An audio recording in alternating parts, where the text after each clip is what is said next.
Hemos terminado el tratamiento de trastorno bipolar.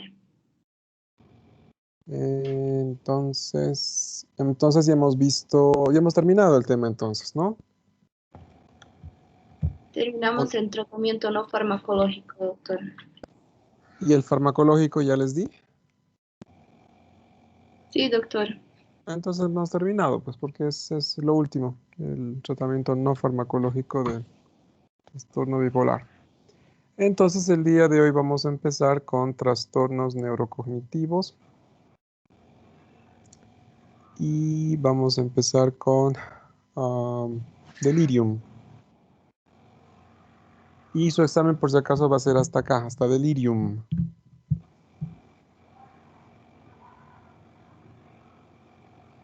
Denme un minuto y ya empezamos. Doctor, Dígame.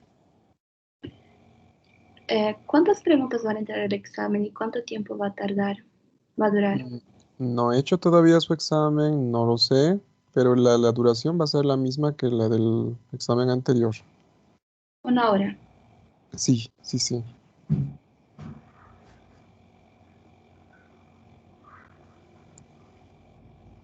¿Pueden ver mi pantalla? No, No, Doc. doctor. A ver, dame un ratito.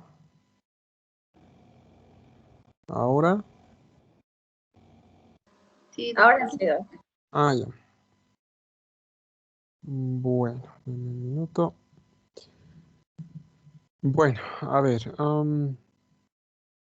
Todo este grupo de temas bueno, estos tres temas que vamos a ver a continuación, el día de hoy seguramente solo dará tiempo para delirium, quizás demencia.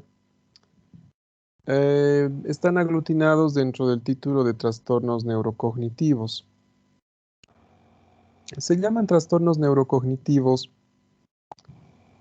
porque, por un lado, tienen su asiento en un daño cerebral, o sea, es decir, hay algo que bloquea el funcionamiento del cerebro. Y por otro lado, lo de cognitivo hace referencia a que el- lo que se, lo que le- lo- la manifestación mental principal es justamente la de las facultades cognitivas, que en un momento más les explicaré cuáles son cuando veamos el tema de demencia especialmente. Pero que ya hemos visto, o sea, es parte del examen del estado mental. Hay un micrófono que está encendido. Hugo, usted, ¿será que lo puede silenciar, por favor? Gracias. ¿Qué estaba diciendo? Ya. Que ya hemos visto esto de los trastornos, perdón, la parte cognitiva de las funciones psíquicas superiores. Tiene que ver con aquellas que permiten conocer cosas, ¿no? Entonces, todo lo que es orientación, memorias, inteligencia, am, planificación, em, todo lo que es praxia, lo que es gnosia, ¿no? Es decir, el saber hacer, que sería la praxia, el reconocer cosas, sería la gnosia. Todo esto se altera en este grupo de trastornos. Ah, al darles a entender de que son trastornos de origen neurológico, pues obviamente son trastornos de origen físico, ¿no? A diferencia de los otros que ya hemos estado viendo. Y lo bueno de esto es que, bueno, para ustedes, es que a estos dos, al delirium y a la demencia, ya los hemos abordado. Creo que con mayor amplitud el delirium, a la demencia ya le di ciertos pincelazos cuando hablamos del síndrome de deterioro, porque ese síndrome básicamente como diagnóstico principal justamente tenía a la demencia. Justamente por esto, porque al delirium ya lo hemos conocido, ya se lo ha, em, ¿qué se dice? Desarrollado previamente, es que no voy a volver a eh, explicar demasiado en relación a las manifestaciones del delirio, ¿sí? Es importante, sí, bueno, que recuerden, ¿no? Que al delirium también se lo designa como estado confusional agudo o síndrome confusional agudo también. Y bueno, también tiene estas otras denominaciones. Pero en nuestro medio, por lo menos en los hospitales generales, lo conocen más como síndrome confusional agudo. Sí, no lo conocen tanto como delirium. Pero en la literatura van a ustedes encontrar generalmente más bien el término de delirium. O en la literatura gringa, también le llaman, bueno, o sea, la literatura gringa traducida, quiero decir, muchas veces le ponen el apelativo de delirio, paciente en delirio. Eso da lugar a confusiones, ¿no? Porque sabemos que un delirio es una idea falsa, irrebatible a toda lógica y que más bien es un síntoma, ¿no? Único. Entonces, en ese aspecto, sí, tengan cuidado cuando revisen la literatura y encuentren ese término, ¿no? De delirio. Sabemos que el síndrome de delirium tiene muchas causas. Sabemos que tiene causas relacionadas a uso de medicamentos, ¿no? Ahí tienen ustedes una lista. Y tienen en el documento que les facilita también una lista de causas físicas, farmacológicas. También, por supuesto, existen causas físicas en cuestión de condiciones patológicas o enfermedades. Simplemente ahí para refrescarles la memoria, algunas, vean que son bastantes.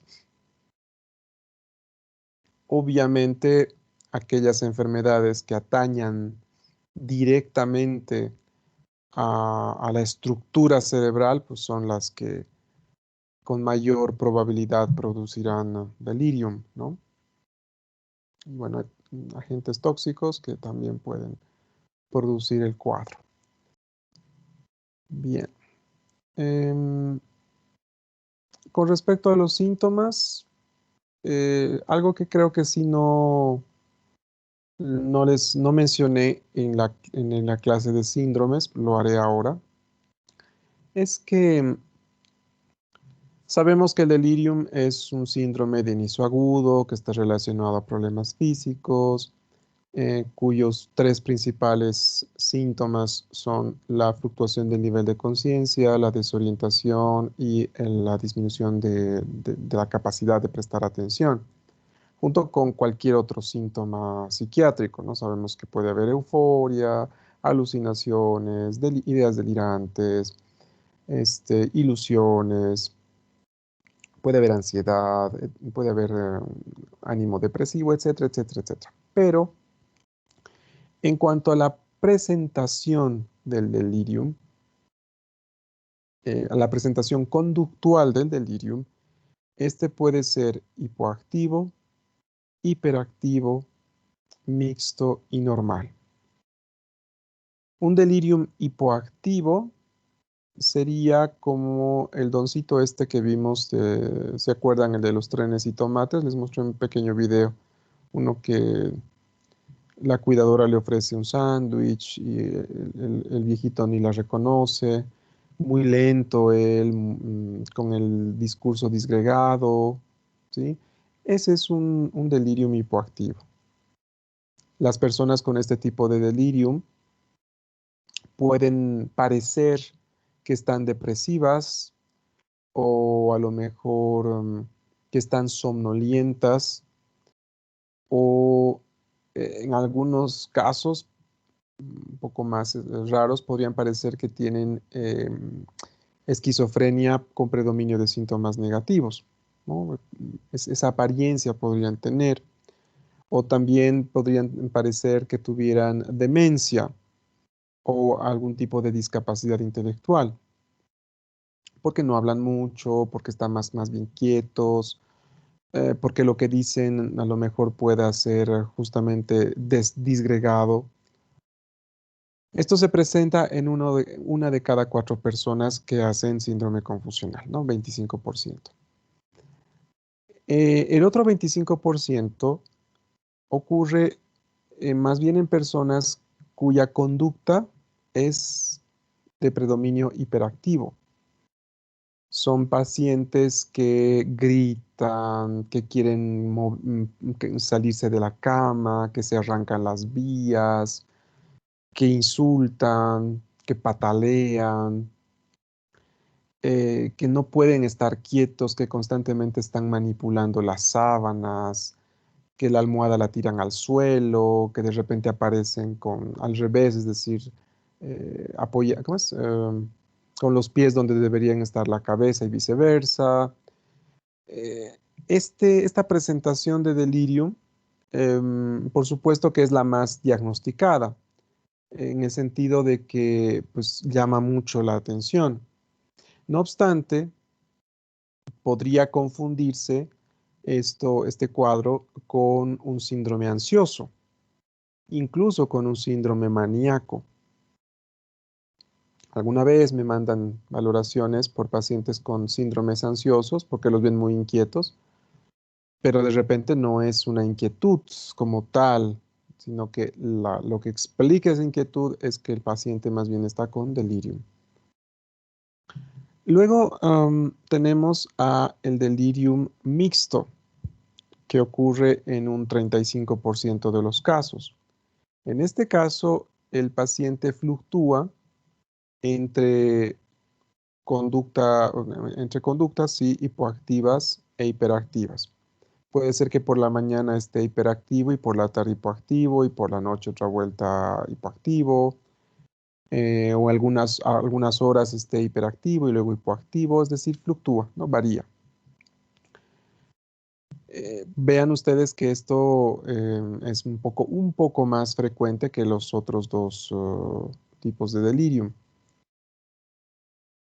Y finalmente tenemos a otra entidad que es el delirium con actividad normal, que representa el 15%.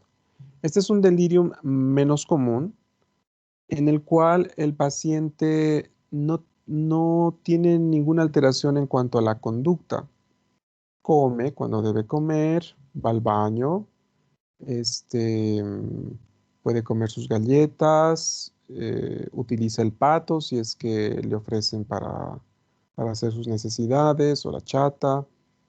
em, Puede colaborar quizás en el examen físico, ¿no? Se mueve cuando debe moverse y no se mueve cuando no se le pide que se mueva, ¿no? Pero obviamente si uno se adentra, si uno profundiza en el examen del estado mental, no, pues es una persona que está desorientada, que no sabe bien dónde está, cuya capacidad de prestar atención no es normal, ¿no?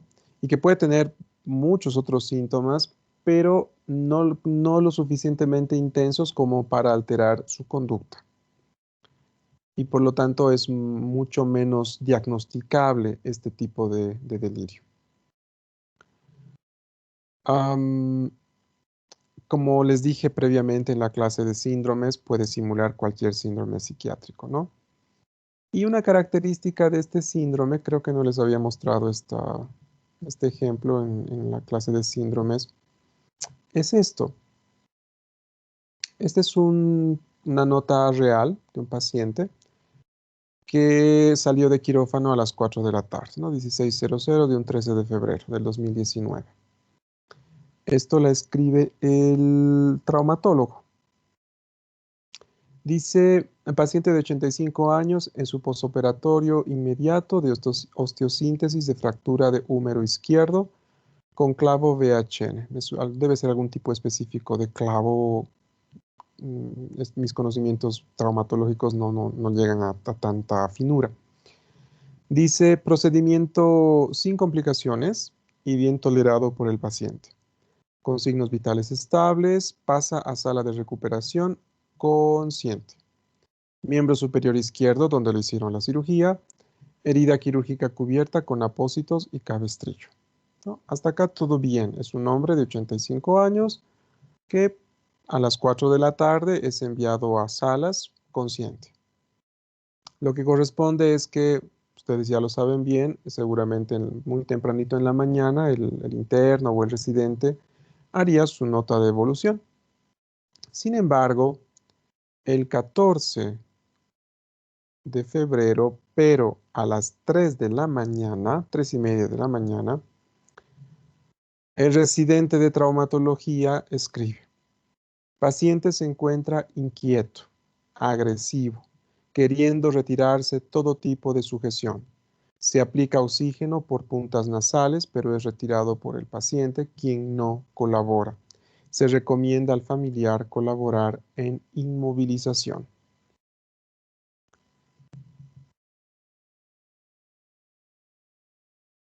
No está completa esta evolución, o sea, adolece, ¿no?, de mayores datos semiológicos mentales, pero lo más probable es que este hombre además hubiera estado desorientado, ¿no? No dice acá que este hombre estuviera desorientado en espacio o en tiempo, pero es lo más probable. Leyendo esta nota, ¿qué tipo de delirium seguramente estaría presentando este hombre?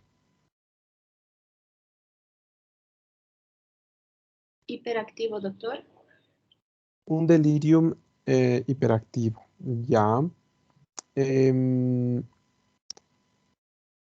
este tipo de escenario es muy común, especialmente en pacientes añosos y que están internados en el ala o en el pabellón traumatológico, ¿no? Y a estas horas justamente es que estos pacientes tienen estas manifestaciones.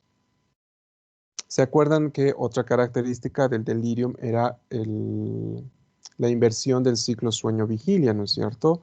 Pueden estar durmiendo todo el día o estar somnolientos y en la noche, a partir desde las 6 para adelante, es que más bien están muy inquietos, movedizos, a veces hasta con agitación psicomotriz, como parece ser el caso, ¿no? Porque dice está agresivo el residente.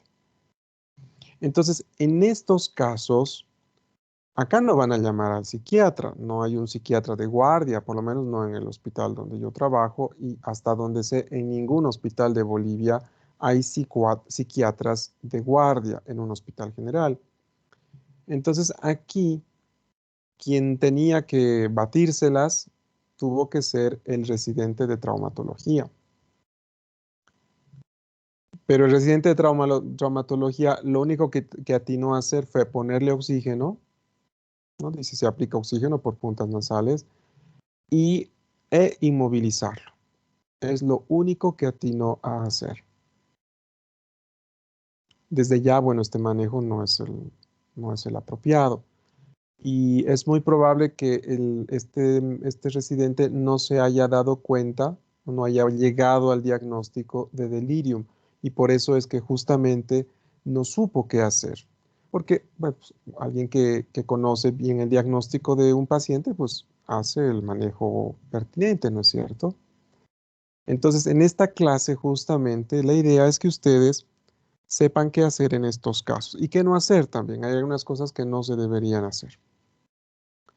Vamos allá entonces.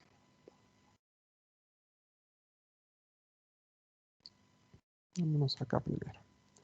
Entonces, ante el manejo de un paciente que tiene un cuadro de delirio, la lógica nos dice que lo primero es pues tratar la causa. Habrán causas que puedan ser tratadas y causas que no. Por ejemplo, una causa que puede tratarse podría ser, por ejemplo, una hiponatremia o una hipernatremia. Eso se puede corregir, o sea, corregir una alteración de sodio se puede hacer. Una causa que no se puede tratar, por ejemplo, que sería el caso de este hombre, podría ser, por ejemplo, un posoperatorio. Es decir, no podemos desoperar al paciente, es decir, durante la cirugía le han puesto medicamentos que han inducido a la sedación, a la anestesia. em, ha habido un manipuleo que seguramente ha hecho que se liberen sustancias inflamatorias del sitio, del lugar donde estuvo la fractura. Entonces, eso no se va a poder tratar, eso ya está produciendo un efecto deleterio, dañino en el sistema nervioso central de este hombre. Pero lo que podemos hacer entonces es hacer el tratamiento conductual o mental. ¿De acuerdo? Si la causa del delirium fuera tratable, lo primero que tenemos que hacer antes es diagnosticar la causa del delirium. Por lo tanto, eso implica que tengamos que solicitar exámenes complementarios. Bueno, hacer un examen físico y mental, evidentemente, pero también solicitar exámenes que nos permitan saber por qué el paciente está con delirium. Entonces, tenemos que empezar de lo mínimo indispensable, ¿no? Que ustedes tienen ahí una serie de laboratorios, hemograma, un ionograma, pruebas de función renal, glicemia, una gasometría arterial, si acaso es pertinente una prueba de BDRL, esto para detección de sífilis, si es pertinente pruebas de función tiroidea, determinación de tóxicos y drogas, pruebas de función hepática. Acá se podría agregar también, por ejemplo, una amonemia, es decir, la determinación de amonio en la sangre. Esto pensando, por ejemplo, en una encefalopatía hepática.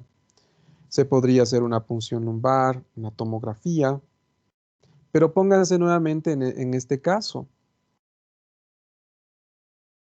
En este hombre, ¿será que yo voy a poder tenerlo quieto los, no sé, 7, 10 minutos que toma hacer una tomografía?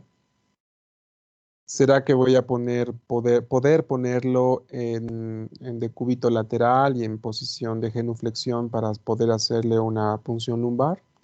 Si está agresivo, si está inquieto. Entonces, en muchos casos, yo creo que en la mayoría de los casos, especialmente de los deliriums hiperactivos, seguramente tendremos que empezar por el tratamiento conductual para después recién hacer el diagnóstico y el tratamiento de la causa de ese delirio. Ahora, el tratamiento conductual o mental puede hacerse de dos maneras según el origen del delirio. O sea, desde el punto de vista o desde un enfoque terapéutico, los deliriums se dividen en dos grupos. Están los deliriums causados por síndrome de abstinencia de benzodiazepinas o de alcohol, sería un grupo, y en el otro grupo el resto de deliriums. ¿De acuerdo? ¿Por qué? Porque para los síndromes de delirium secundarios a síndrome de abstinencia por alcohol o benzodiazepinas, el tratamiento es con benzodiazepinas mismas. En cambio, para el tratamiento del otro montón de deliriums, que por supuesto son en proporción muchos más, el tratamiento es con antipsicóticos. ¿Hasta aquí estamos claros? Si hay dudas, pregunten por favor.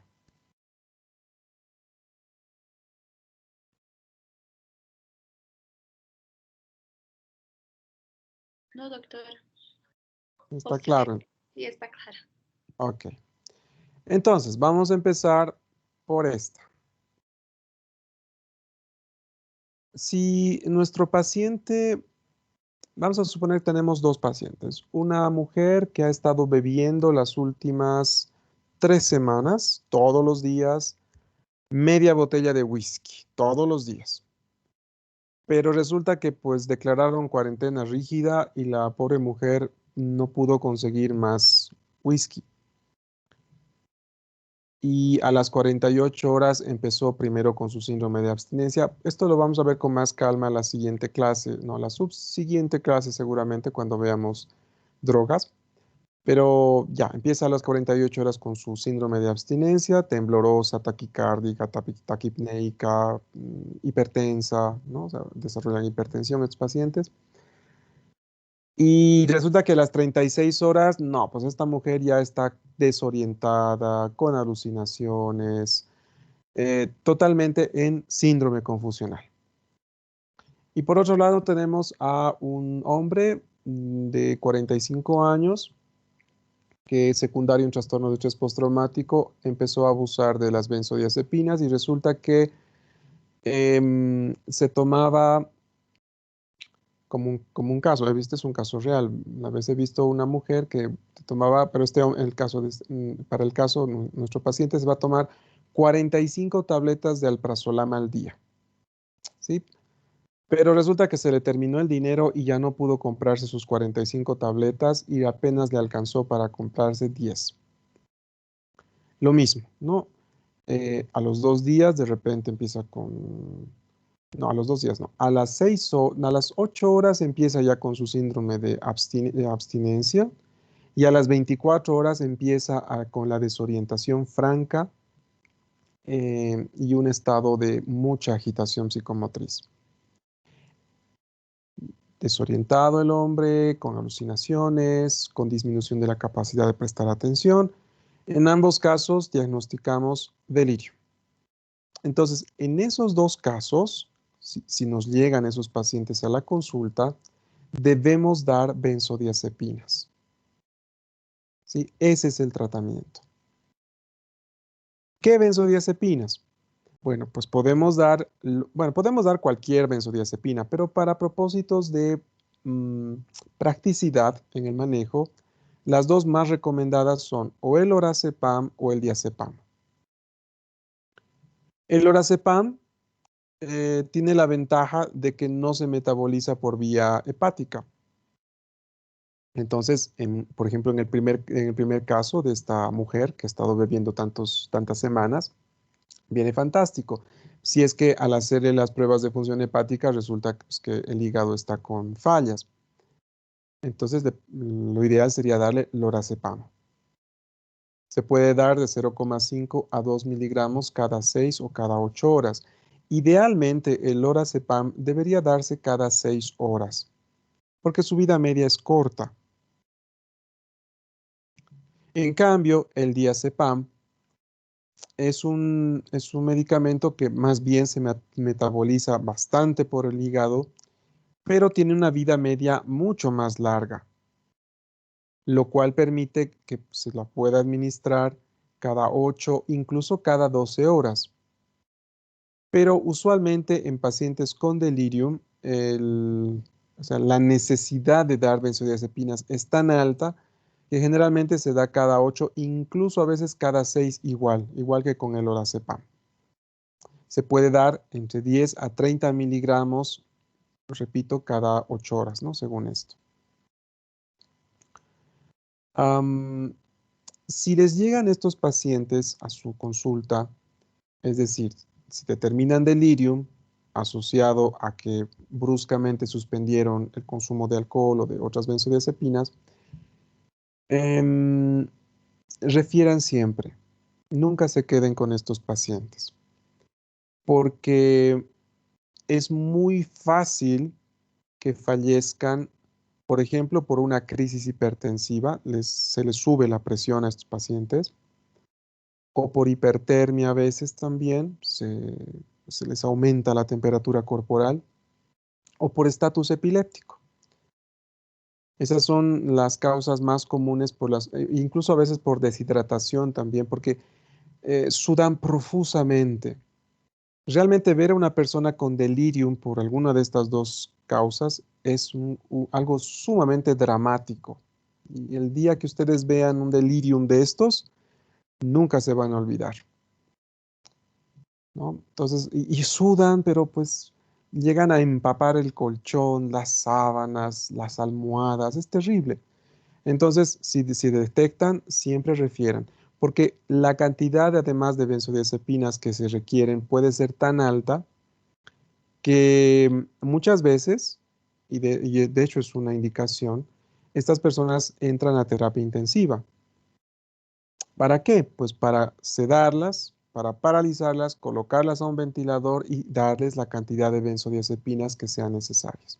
Porque ustedes saben, uno de los efectos de altas dosis de benzodiazepinas es la depresión del sistema, perdón, la depresión del centro respiratorio, del tronco cerebral, y para evitar eso, pues se las intuba y se las conecta a un respirador artificial. En tanto pasan los síntomas. ¿Sí? Entonces, que ustedes solitos hagan el manejo de un delirium de estos, no, va a estar difícil, a menos que ustedes estén rotando, repito, en una unidad de terapia intensiva o en una unidad de terapia intermedia. Pero si ustedes están ahí en un puestito de salud, en un poblado de 80 kilómetros de Cochabamba, no olvídense, eso es llamar a la ambulancia y referir inmediatamente. Por supuesto, habiendo administrado las primeras dosis, ¿no? de la benzodiazepina, tampoco van a enviar al paciente así nomás. Pueden, por ejemplo, colocar las ampollas de diazepam ahí, en el suero, ¿no? Porque siempre se hacen las referencias con una vía y con un suero. Las disuelven y calculan el goteo como para que le dure, por ejemplo, 6 horas, ¿no? Y colocan las ampollas en el suero y envían al paciente. ¿Hasta acá estamos claros?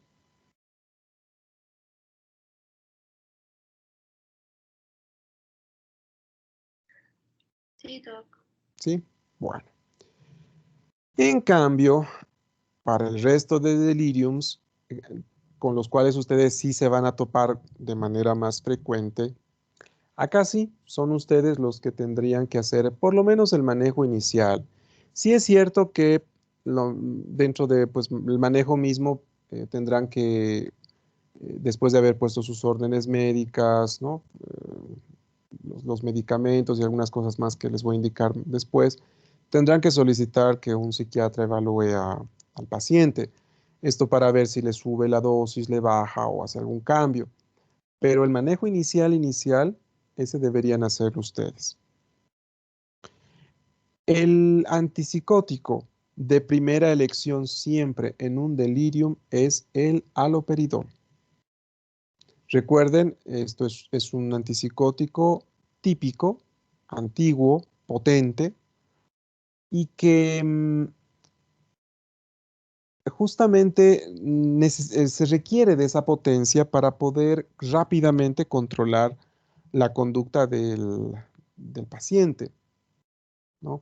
Pero ojo que no es solamente el control de la conducta, es que realmente la administración del antipsicótico mejora incluso la capacidad de concentrarse, mejora la orientación del paciente. Es decir, no es como muchos colegas piensan aún que los antipsicóticos, en este caso el haloperidol, es algo que ceda al paciente. Muchas veces, lamentablemente, cuando ven a un paciente con delirium, pero de estos hipoactivos, por ejemplo, no consideran que el psiquiatra tenga que intervenir y menos dar haloperidol, porque en la mente de muchos colegas es que el haloperidol los va a sedar, dicen. No, el haloperidol no seda en realidad. Puede hacer sí dar sueño en algún caso, pero si uno estimula al paciente, le dice, ¿cómo está? Buen día, y un poco le estimula, por ejemplo, el hombro, la persona es capaz de despertar. ¿sí? No es que repito nuevamente, no es que los cede. Entonces, el haloperidol, ¿cómo se da? Se da entre 2 a 10 miligramos al día. Sí, esto es lo estándar, lo usual, en un delirium de estos no complicados, vamos a decir así.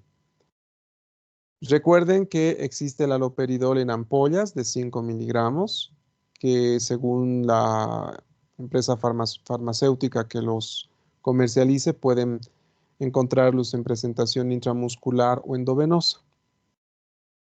¿Cuál de las dos elegirían ustedes en un paciente con delirium? ¿Intramuscular o endovenosa?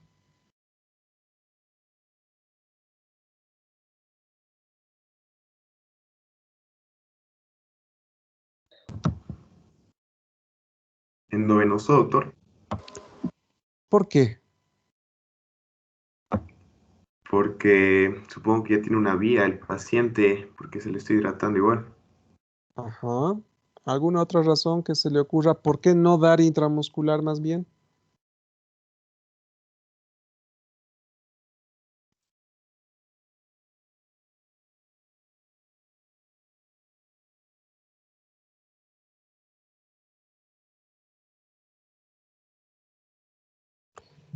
Dar un medicamento intramuscular implica pues pinchar al paciente, duele. Y si estamos con un paciente que a lo mejor está con alucinaciones, que está agresivo, que está irritable, imagínense que pues, cada, no sé, cada 6 horas, cada 8 horas o cada 12 horas, venga una enfermera y bla, pinche, ¿no? O sea, es importunar más al paciente. En el delirium de lo que se trata es de producir la menos agitación y de estimular lo menos posible al paciente de manera desagradable. Entonces, en ese aspecto, si el paciente tiene su vía, pues póngale por vía endovenosa, de preferencia, ¿no?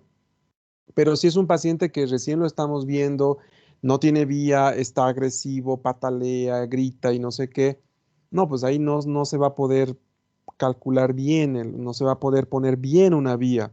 Entonces, para el tratamiento inicial, no, pues la primera tendrá que ser intramuscular. Aunque sea, se lo puede sujetar entre varias personas de ladito y ¡plaf! ¿No? Una aplicación intramuscular en el glúteo, por ejemplo, ¿no? Pero si ya está con vía y todo, entonces mejor endovenoso. Recuerden también que existen las tabletas de 5 miligramos. Las de 10 miligramos en nuestro medio no existen, solo hay de 5 por si acaso. Y también hay gotas, que donde 10 gotas hacen 1 miligramo. ¿Sí? Entonces, mm, si nosotros queremos dar, por ejemplo, 5 miligramos al día, que estamos dentro del rango, porque acá nos dicen de 2 a 10 miligramos, pero yo quiero dar 5, ¿cómo doy la medicación? Es mejor dar la medicación la cantidad más grande siempre por la noche, porque recuerden que es de noche cuando el paciente se pone más inquieto, por esto de la inversión del ciclo sueño-vigilia. Y al inicio habría que intentar darles, en el caso del haloperidol, cada 12 horas. Seguramente le darán un STAT. ¿Saben lo que es un STAT, no es cierto? Hola, STAT, ¿qué es? STAT.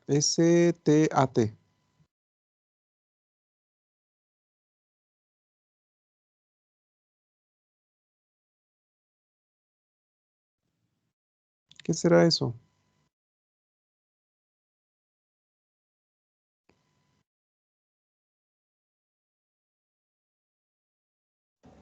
Es dar cualquier medicamento, ya sea endovenoso, al momento, o sea, de inmediato. Es dar cualquier medicamento y por cualquier vía, puede ser oral, endovenoso, intramuscular, lo que fuere, intrarrectal, lo que fuere, en ese momento. Si ustedes están evaluando al paciente y lo encuentran en pleno delirium y no está colaborando y necesitamos una tomografía ya, entonces ya también tienen que darle el medicamento para que rápidamente se controle el cuadro. Entonces, en ese momento, podrían ustedes darle, por ejemplo, 25 gotas o 20 gotas de haloperidol, si es que tienen las gotas. O le pueden dar, por ejemplo, le pueden hacer aplicar media ampolla de haloperidol o darle media tableta de haloperidol también. ¿Sí? Ese es el STAT.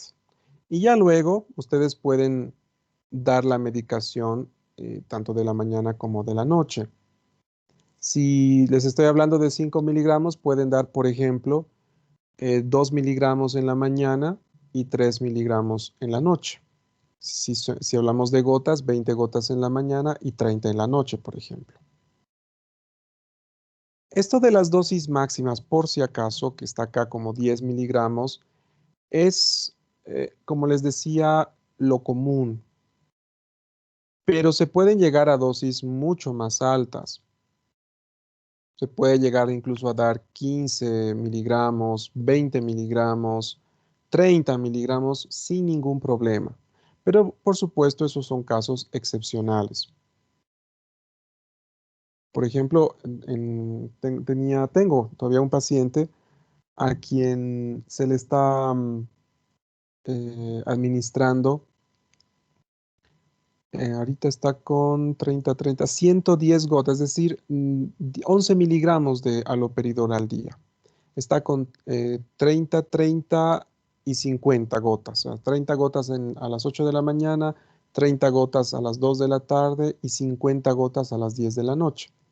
Pero es un paciente que, que tuvo un TEC, tuvo una fractura de cráneo con una contusión cerebral y pues en su proceso de recuperación ha hecho un delirium y pues estuvo incontrolable.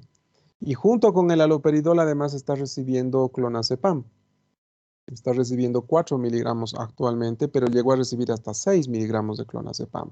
Y junto con eso está con carbamazepina. Está con 600 miligramos de carbamazepina. Haciendo un paréntesis, muchachos, esto es relativamente común en pacientes que han tenido así TECs tan severos como este hombre.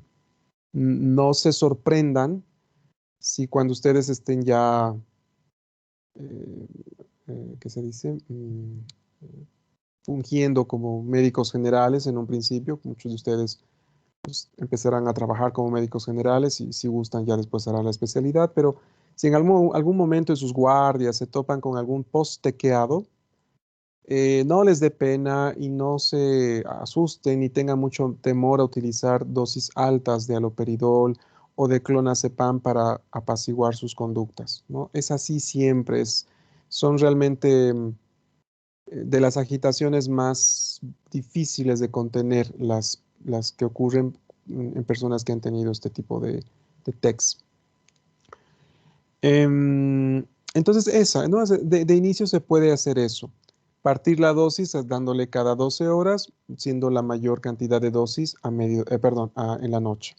Si fuera necesario, pueden aumentar una toma más y hacer la administración cada 8 horas. Se puede también, no hay problema. Se puede hacer incluso cada 6 horas también. ¿Ya? Recuerden además que la dosis, el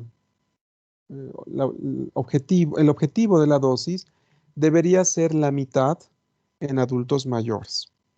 Vale decir, en el paciente del ejemplo, en el que tiene la fractura del húmero, nuestro objetivo inicial al menos sería de llegar entre 1 a 5 miligramos. Pero como en medicina nada es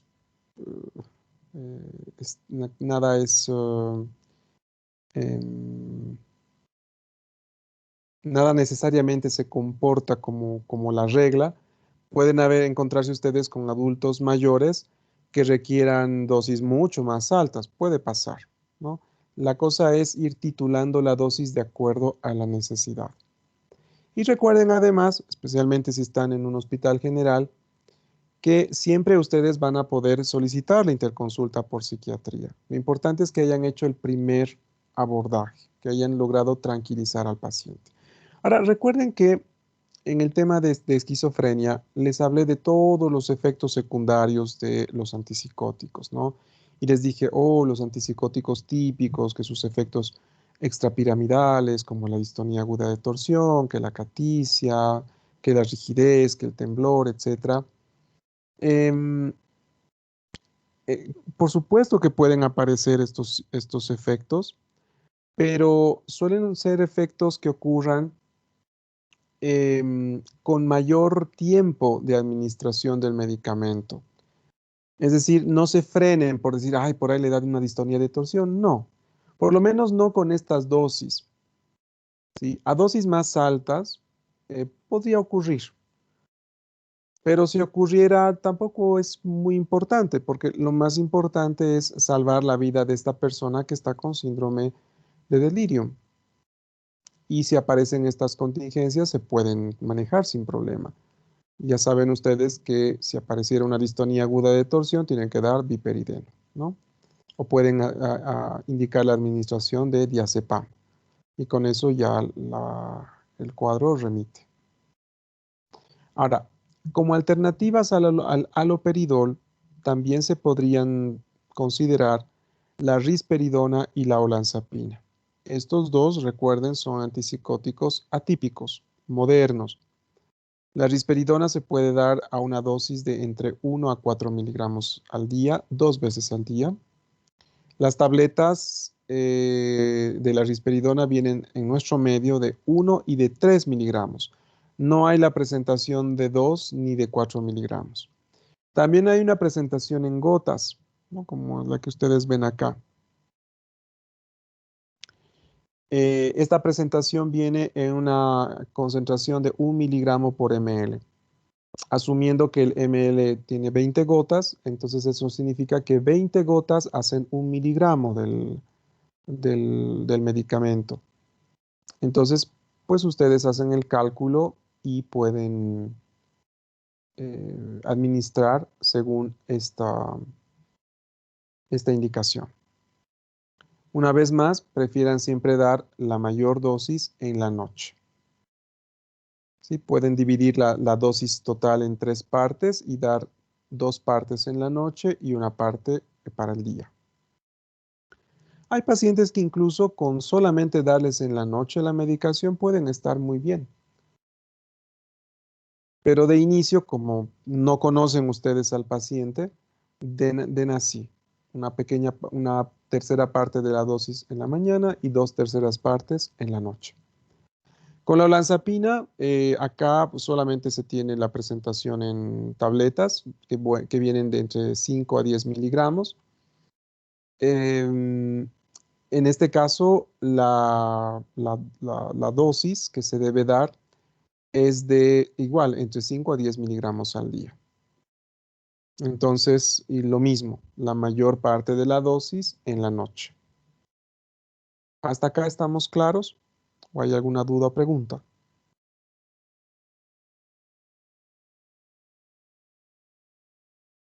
Sí, doctor, una consulta. Dígame. Si en caso de emergencia, por ejemplo, llega un paciente así no agitado, ya se pone delirium, y en tal caso de que con el haloperidol no, o sea, siguiera con esa agitación psicomotriz, ¿qué se le podría dar como segundo? O sea, ¿se podría dar igual el clonazepam o sería igual otro ansiolítico? Si realmente está agitado, entraríamos en protocolo de paciente agitado. Teníamos que tratar el síndrome de agitación psicomotriz. De esto vamos a hablar en el último capítulo cuando veamos psiquiatría de urgencias. Pero le adelanto, ahí se hace la combinación con una benzodiazepina. No es una buena idea la combinación con el clonazepam si la persona está agitada, porque el clonazepam tarda en actuar entre 45 minutos, 1 hora. Entonces, si usted lo que quiere es controlar la conducta ya, ¿no es cierto? Entonces, en nuestro medio, el mejor medicamento para controlar así a una persona agitada sería la administración del diazepam más bien. Es decir, combinar haloperidol con diazepam. Eso sería lo ideal. Ahora, si existe la posibilidad de que el paciente ingiera, que acepte tomar medicación por vía oral, una buena opción de benzodiazepina sería el lorazepam. Ese actúa rápido también. Entonces, darle una tableta de lorazepam y una tableta de haloperidol, por ejemplo. Esa es una muy buena combinación.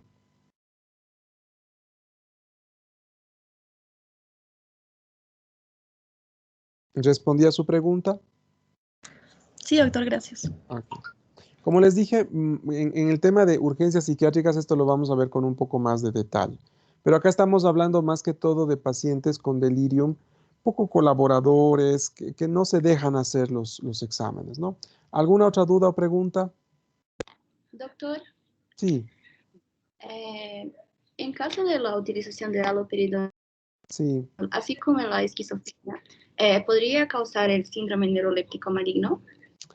Podría. No le voy a negar que podría, pero a ver, ya son 5 años que yo trabajo, 5, sí, sí, ya voy para el 5.º año que yo trabajo en un hospital general. Y de todas maneras, pues conozco a varios colegas psiquiatras que trabajan en hospitales generales o en clínicas privadas. Y ni un solo de mis colegas nos ha mencionado que nunca ha tenido esta contingencia. Pero de que es posible, por supuesto que es posible. Por supuesto que sí. Pero afortunadamente nunca ha pasado.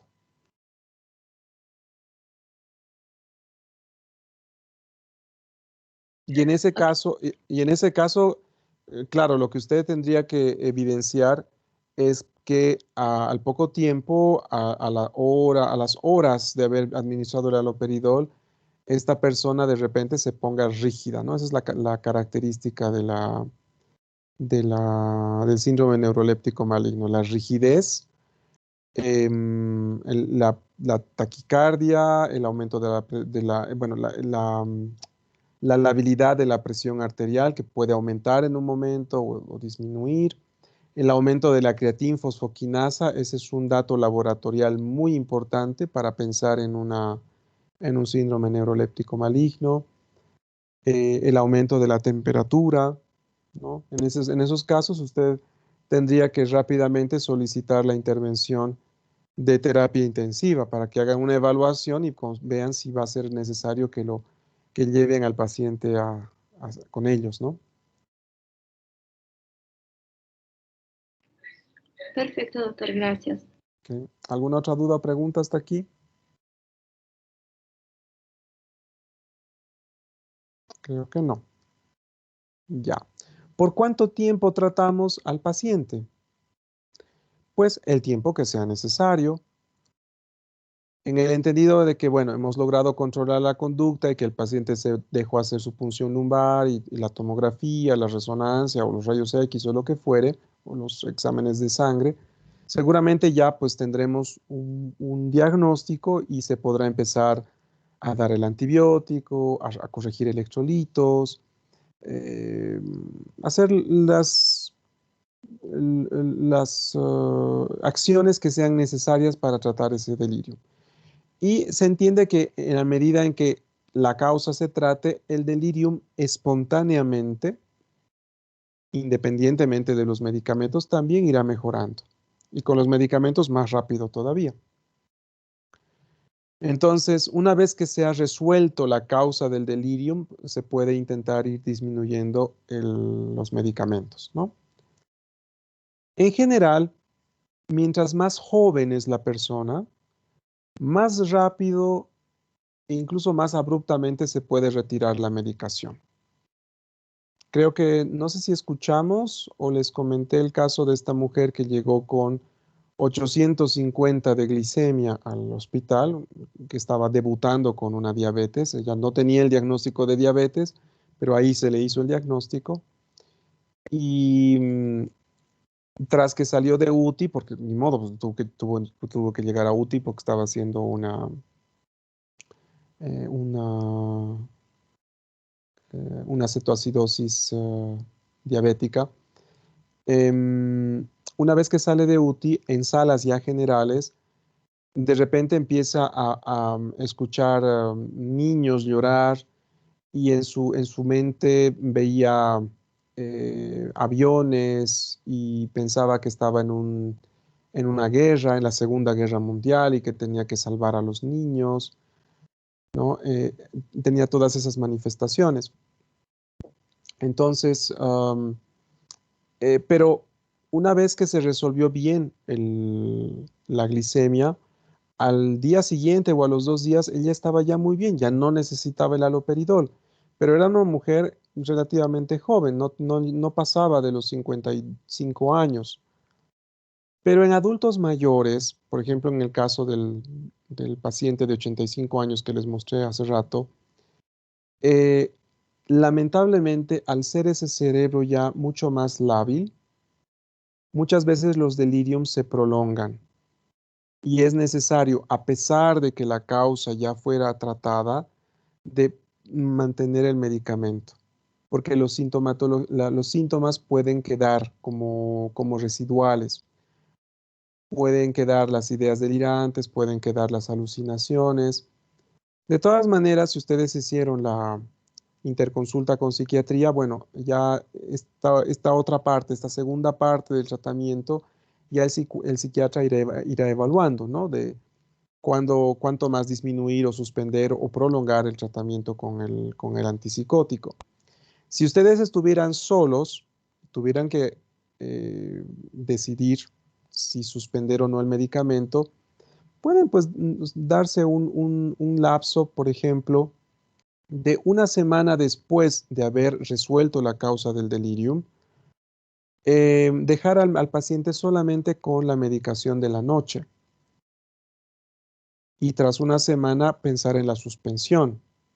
Ahora, obviamente, si la causa del delirium no puede ser erradicada, por ejemplo, imagínense un paciente con metástasis o un paciente, por ejemplo, con sepsis y además con uno de estos organismos multiresistentes y que sabemos que va a pues, tardar 7, 10 días en ser erradicado, no, pues en ellos tienen nomás que mantener ustedes la medicación tal cual,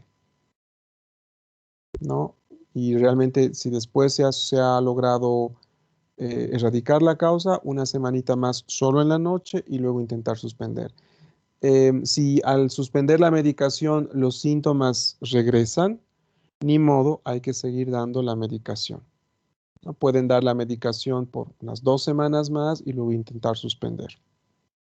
Si no se logra erradicar los síntomas a las 2 semanas, prolongar por 1 mes la medicación, luego intentar suspender y ver. De todas maneras, si en ese tiempo persisten los síntomas residuales, pueden dar la medicación, ¿no? Para 2 semanas, para 1 mes, pero recomendar a la familia del paciente que vean la manera de consultar con un psiquiatra, ¿no? Y si no se puede, pues ni modo, ustedes van a tener que seguir controlando la medicación y pueden prolongar la administración. Hay pacientes que lamentablemente, por ejemplo, han hecho ACVs durante la internación, por ejemplo, después de una prótesis de cadera, y deben tomar meses el haloperidol. No hay problema, o sea, tampoco es que produzca demasiada sintomatología secundaria cuando las dosis están en este rango, quiero decir, ¿no? Y peor todavía si la medicación se da solamente en la noche, o sea, no tendría por qué ocurrir estas otras manifestaciones que les he mencionado, ¿no? Las manifestaciones extrapiramidales, la rigidez, las distonías, la caticia, etc. Bueno, entonces, pero junto con el tratamiento conductual, es importante hacer el tratamiento ambiental. Son acciones que se deben realizar para que el paciente, por un lado, hablando de esta diapositiva, tenga mayores anclas sensoriales que le permitan orientarse mejor, como evitar hacer cosas que más bien perpetúen el delirium, que en un momento más les voy a explicar. Empecemos por esto. Idealmente una persona con delirium debería ser llevada a una habitación para ella sola, donde no hayan muchos ruidos, que sea tranquila, bien iluminada, con acceso a una vista hacia la ventana, para que la persona sepa bien cuándo es mañana, cuándo es tarde, cuándo es noche. No debería haber una luz artificial encendida todo el tiempo, además, ¿sí? Deberían haber elementos de orientación temporal extras, por ejemplo, un calendario, un reloj, lo suficientemente grandes como para que la persona los vea. Por otro lado, es muy importante que la familia pueda cuidar a la persona en los momentos del delirium. El escuchar una voz conocida o el ver un rostro conocido ayuda mucho a que la persona no, a pesar de que pueda estar en delirium, no tenga estas alteraciones de conducta. Y tiene lógica además, ¿no? Una persona hará más caso a la mamá, al hermano, al hijo, que le diga, tranquilízate mamá, o Julio, estate tranquilo, estamos contigo, que a un perfecto desconocido, que además en nuestro contexto está pues con una máscara, con un gorro, con un barbijo, lentes, y bueno, cuya voz no conoce. Entonces, hasta donde sea posible, ustedes incluso pueden anotar en la historia clínica, permitir que un familiar se quede con el paciente. Según lo que ya conocen con respecto al delirium, ¿en qué momento sería más necesaria la presencia de un familiar? Si las enfermeras le dicen, no, doctor, no puede estar todo el día, ¿en qué momentos va a estar el familiar con su mamá o con su papá? ¿Ustedes qué momento elegirían? En la noche, doctor. En la noche, exactamente, exactamente. Es muy importante, si hay que elegir momentos, la noche, porque es en la noche donde peor se ponen los pacientes. Esto es algo que es una realidad lamentablemente muy triste de muchos hospitales. Y es algo que generalmente se aplica a adultos mayores. Eso es lo más triste todavía. Resulta que el adulto mayor está con su cuadro de delirium, se jala la vía ya 2 veces, se quiere jalar la sonda Foley, se quiere bajar de la cama, entonces el personal de enfermería lo único que atina a hacer es a sujetarlo. Y sujetado el paciente empeora el delirium, porque esto produce dolor. Alguna vez, no sé si han visto, pero hay pacientes que jalan tanto las ataduras que incluso a las pocas horas se les edematiza todo el pie, toda la mano. O peor todavía, recuerden que los pacientes con delirium pueden desarrollar hipoestesia generalizada. No sienten dolor, no sienten hambre, no sienten frío, no sienten sed. Entonces el paciente puede jalar y jalar y jalar y jalar y se pueden hacer lesiones. Pueden luxarse o fracturarse incluso una extremidad de tanto jalonear, lo cual añade pues morbilidad a su estancia hospitalaria. Entonces, esta debería ser la última opción en el manejo de un paciente con delirium. Y además, si se opta por la sujeción, siempre debería estar acompañada del manejo farmacológico. ¿Para qué?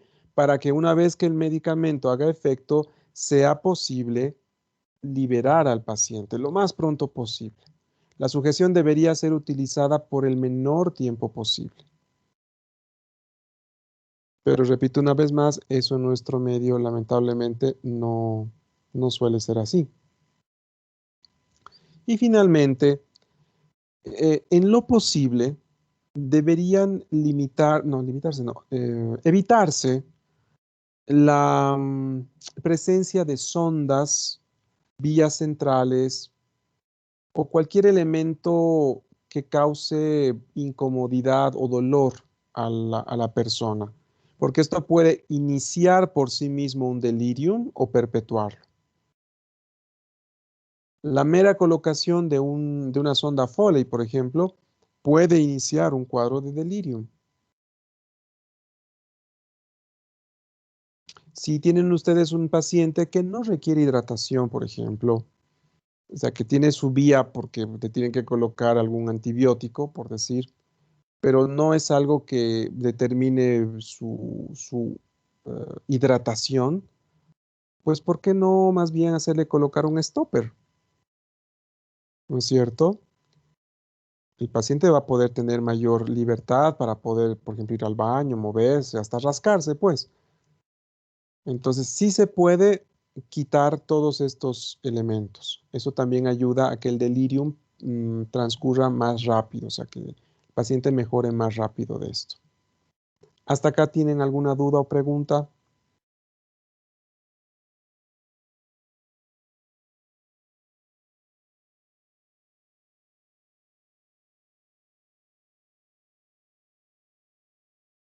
No, doctor.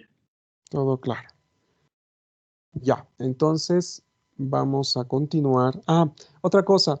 Se habrán fijado que por encima de donde está el link de la reunión, les he colocado otro link. Ese es un link de 4 videos que están titulados como Alicia 1, Alicia 2, Doctora 1 y Doctora 2. Son videos, acá les voy a poner, de una dramatización de un caso clínico de un hombre con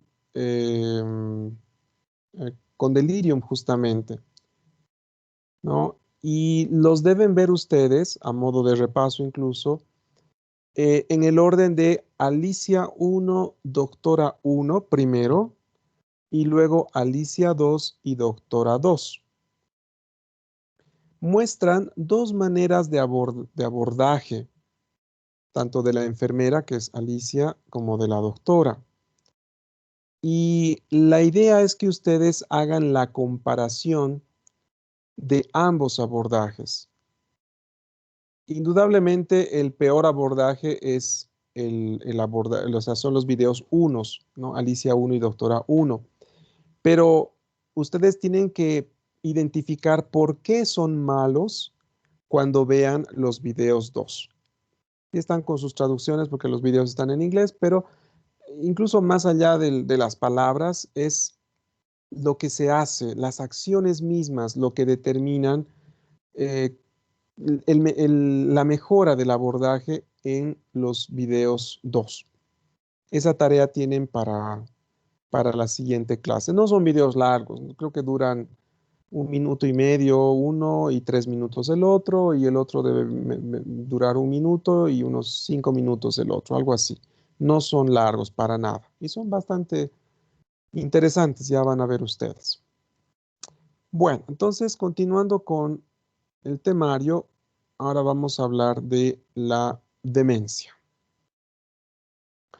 Cuando ustedes han escuchado el término demencia, antes de pasar psiquiatría o neurología, bueno, aunque creo que neurología no están llevando todavía, pero antes de haber empezado la carrera, ¿qué les decía la palabra demencia? ¿Con qué asociaban el término demencia?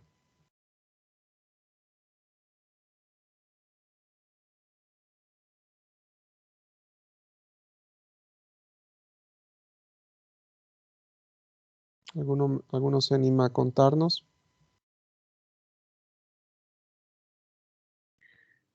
Doctor, bueno, en mi caso, cuando yo decía demencia o llamaba a alguien de demente, así que tenía demencia, es porque tenía algún problema mental. Exacto, algún problema mental, es decir, sin hacer una identificación clara, ¿no es cierto? Sí, doctora. Ajá. ¿Alguien más que se anime?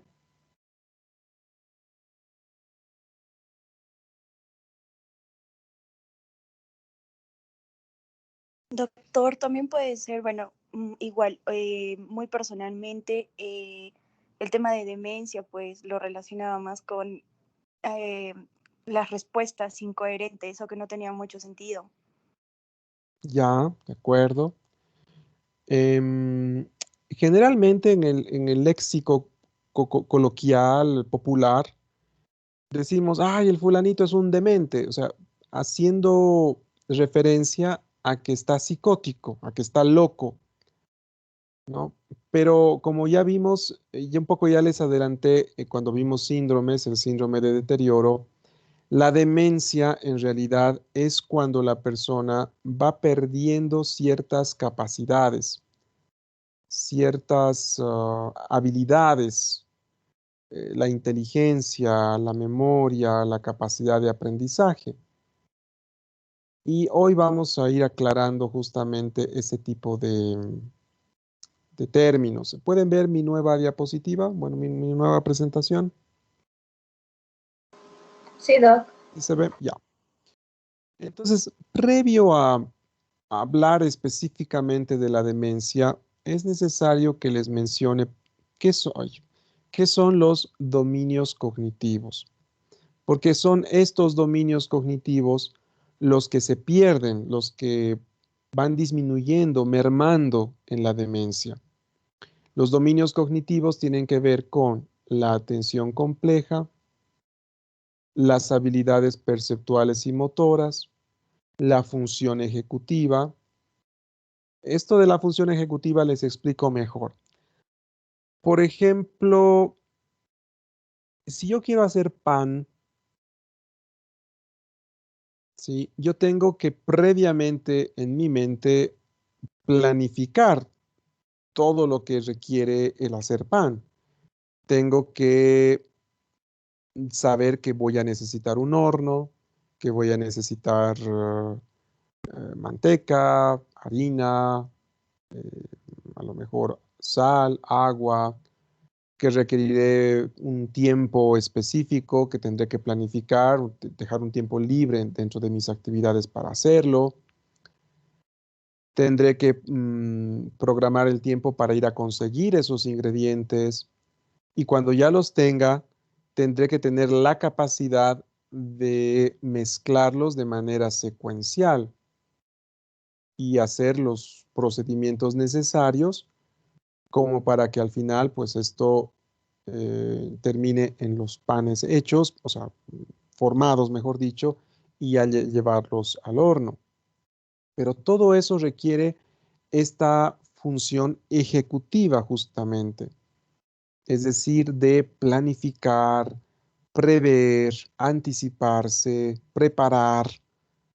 Todo eso tiene que ver con la función ejecutiva.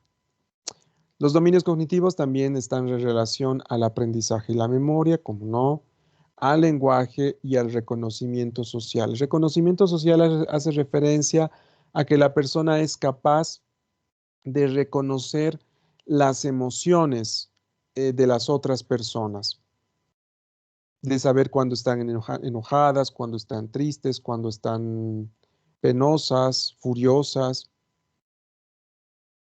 Entonces, en alguien que tiene demencia, se entiende que estos dominios cognitivos van desapareciendo.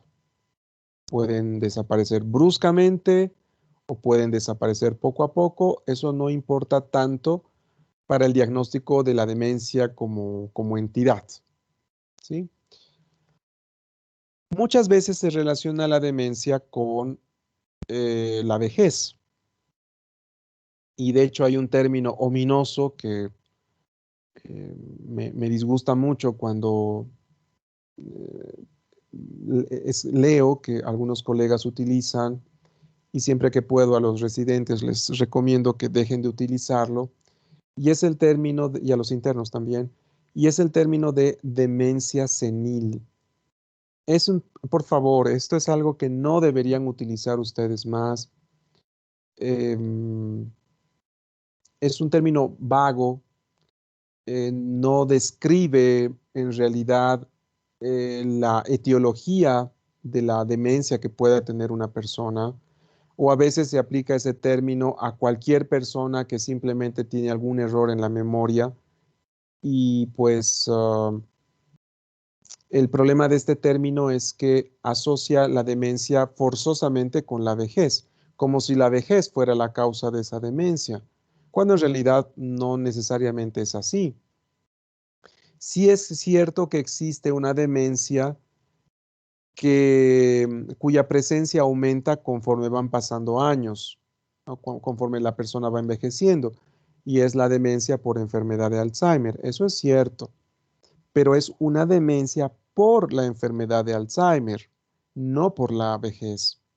La vejez nunca es una enfermedad. Una etapa de la vida jamás debería ser considerada una enfermedad. ¿Estamos claros en eso, muchachos?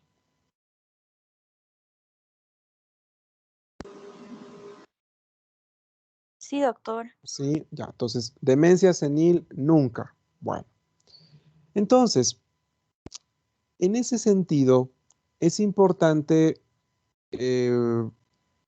saber cuándo mi paciente adulto mayor podría estar cursando con una demencia por la causa que fuere, por una enfermedad de Alzheimer, porque ha tenido infartos cerebrales múltiples, porque su diabetes ya está buenos años, con buenos años de evolución, por la razón que fuere, o cuando es porque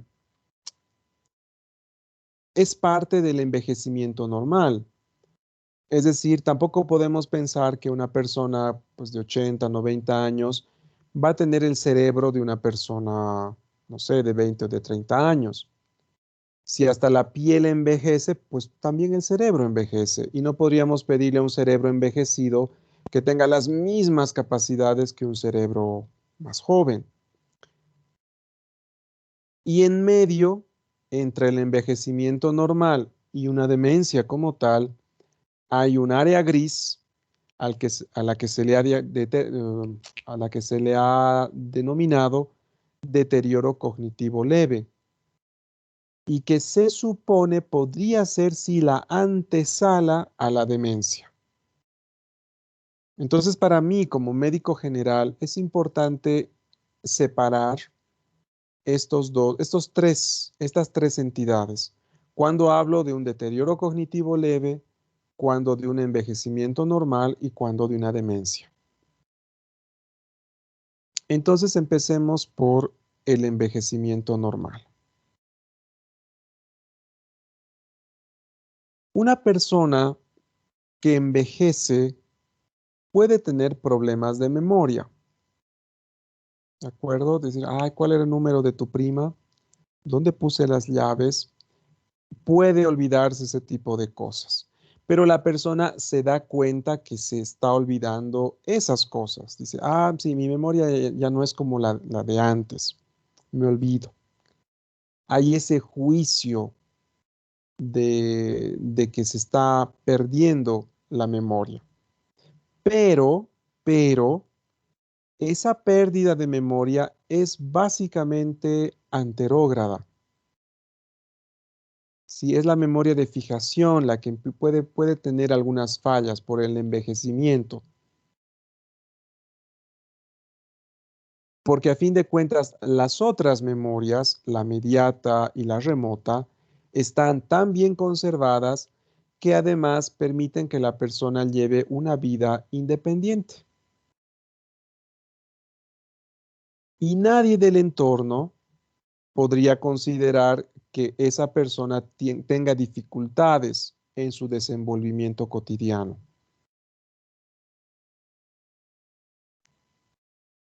Y ni la persona ni los allegados podrían detectar tampoco alteraciones en el comportamiento. O sea, la persona es la misma de siempre, con todos sus defectos y virtudes, pero la misma de siempre. puede hacer las cosas por sí sola, no es llamativa para el entorno y si acaso hay problemas de memoria, se da cuenta de que existen estos problemas. Eso es compatible con un envejecimiento normal. En cambio, en el deterioro cognitivo leve, la persona ya tiene tiene ciertas limitaciones con la independencia. Todavía pueden hacer cosas por sí mismas, por supuesto que sí, pero hay algunas cosas que ya no. Por ejemplo, podrían empezar a tener dificultades con el manejo del dinero, por ejemplo. Que cuando van al mercado, de repente les cuesta más calcular el cambio, o ya varias veces que se han regresado del mercado con menos dinero del que deberían haber regresado porque resulta que les han engañado.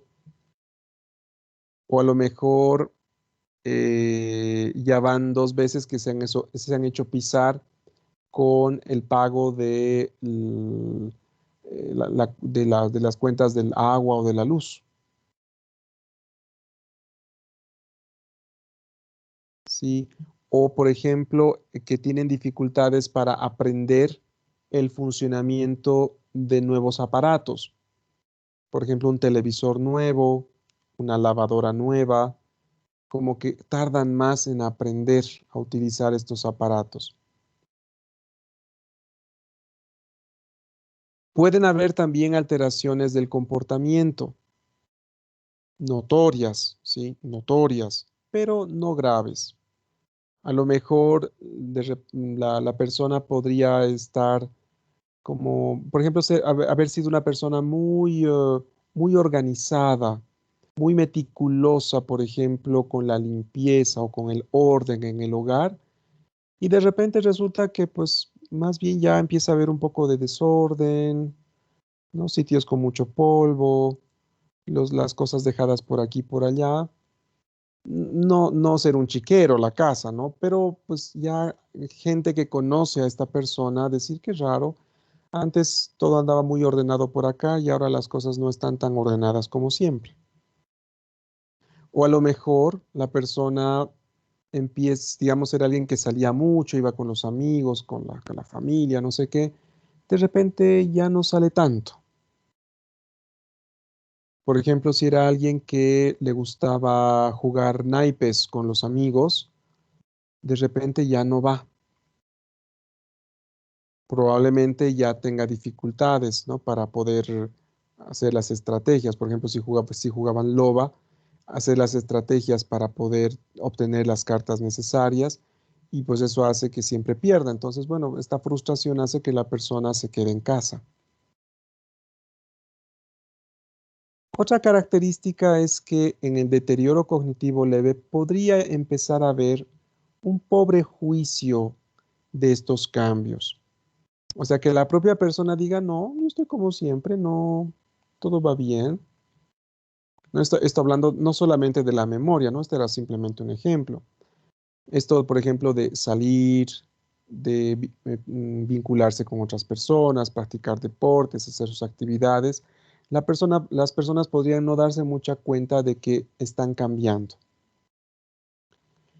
Y debería haber por lo menos un deterioro muy evidente en al menos uno de los dominios cognitivos que les acabo de explicar. Y generalmente ese dominio cognitivo que empieza a fallar es la memoria. ¿Se acuerdan, no? Estos eran los dominios cognitivos. Estos. Atención compleja, habilidades perceptuales y motoras, función ejecutiva, aprendizaje y memoria, lenguaje y reconocimiento social. Por lo menos uno de estos debe estar evidentemente deteriorado a juicio de terceros para poder hacer el diagnóstico de deterioro cognitivo leve. ¿Hasta aquí estamos claros?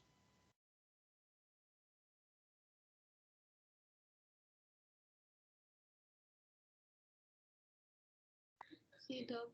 ¿Sí? Ahora, ¿cuándo decimos que la persona tiene demencia? Si la persona durante al menos 6 meses ya tiene un franco deterioro de la autonomía. Es decir, no puede por él solo, por ella sola, comer, vestirse, autosustentarse. Y claro ejemplo de ello lo tienen ustedes en el caso de Hernando. Y de hecho en el video mismo se los he recalcado, ¿no es cierto? Los han visto, ¿no es cierto? Los dos casitos que les subí, el de Viajero de la Luna o a la Luna y Hernando.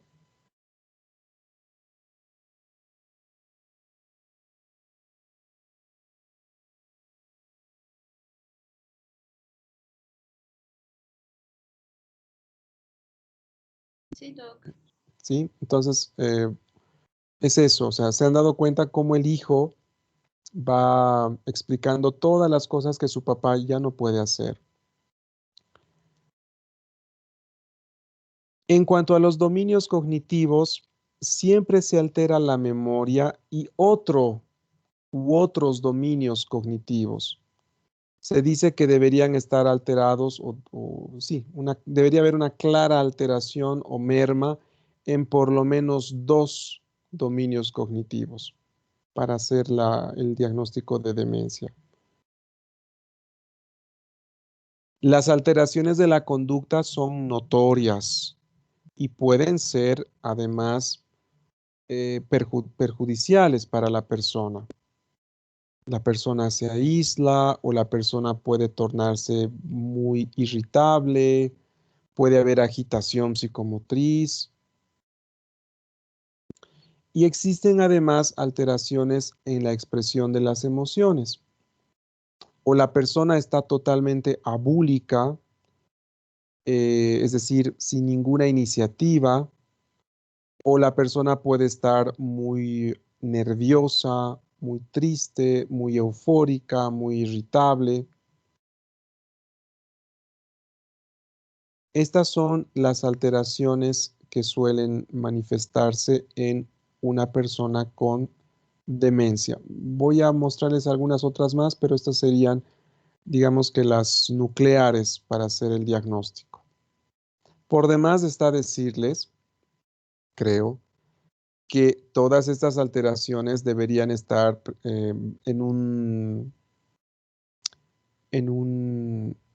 sobre un fondo de conciencia normal. No debería haber una alteración de la conciencia, porque si la hubiere, entonces más bien estaríamos frente a una persona con delirium, ¿no es cierto? Bueno, ahora voy a cambiar de presentación de un minuto.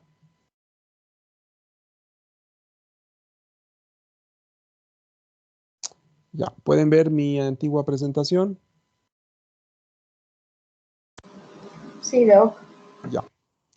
Ahora, ¿cuáles son las causas de la demencia? En anaranjado tienen ustedes a las 3 primeras causas de demencia a nivel mundial. En primer lugar, por supuesto, está la enfermedad de Alzheimer. La expectativa de vida en general a nivel mundial ha aumentado. Antes las personas vivían menos y como ahora viven más, entonces es más probable que enfermedades degenerativas como la enfermedad de Alzheimer pues estén más posibles de afectar a las personas. Entonces, en primer lugar está esta, ¿no? La de Alzheimer. Luego tenemos a las demencias vasculares, aquellas que están producidas por infartos cerebrales múltiples. Y en tercer lugar, a nivel mundial, están las demencias debido al consumo abusivo o dependiente de alcohol. No obstante, hay otras causas, ¿no? Y en las cuales ustedes también deberían pensar cuando vean a alguien con demencia.